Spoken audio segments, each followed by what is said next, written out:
There's a sudden wake of wokeness, India. Visible frustration, a generation once written as too distracted, too entitled and too soft, is now shaking political systems across the globe.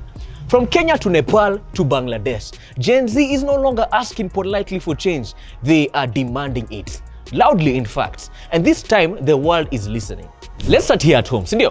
Kenya has seen a wave of youth anger, from the anti-tax protests to online campaigns calling out corruption and bad governance. What started as hashtags online spilled into the streets with young people facing tear gas, arrests and intimidation. But what makes this moment different is the persistence. Gen Z Kenyans are not just tired right now. They are complaining online, they are organizing, fundraising and setting digital toolkits for protests and live streaming police violence in real time. That frustration, coupled with creativity, is making it impossible to ignore their voices. The wave isn't just confined to Kenya. In Nepal, young workers and students are standing up against unemployment, corruption, and policies that feel stuck against them. In Bangladesh, Gen Z protests rocked the streets, fueled by frustration of inequality and bad governance, and shrinking opportunities for the youth. These are different countries, but the energy feels the same. A generation that refuses to inherit a broken system quietly. So why is the Gen Z rising everywhere, all at once?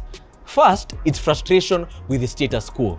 Decades of corruption, empty promises, and leaders who recycle the same ideas have left many young people feeling robbed of their future. Secondly, there's a digital empowerment. Unlike past generations, Gen Z doesn't wait for newspapers or TV stations to tell their story. They mobilize on TikTok, they fact-checked on X, and they broadcast injustice from Instagram. That's why online censorship and banning of social media was the spark that ignited the already looming anger amongst the people of Nepal. And the third is a generation coming of age. The kids who are told they were too young to understand politics are now voters, taxpayers and workers, living through economic hardships and refusing to stay silent about them. Dismissing Gen Z as too young or naive is a big mistake. This generation is not just angry, they are organized, informed and connected in ways the old guard never was.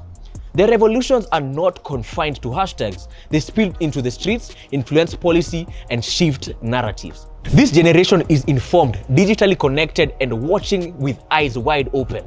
Every unkept promise, every heavy-handed police response, and every media ban only adds fuel to the fire. If the government treats protests as a threat rather than a symptom, silences journalists, or uses courts to prosecute dissent, it risks not only further unrest, but long-term loss of legitimacy. The tolerance for being silenced is wearing thin.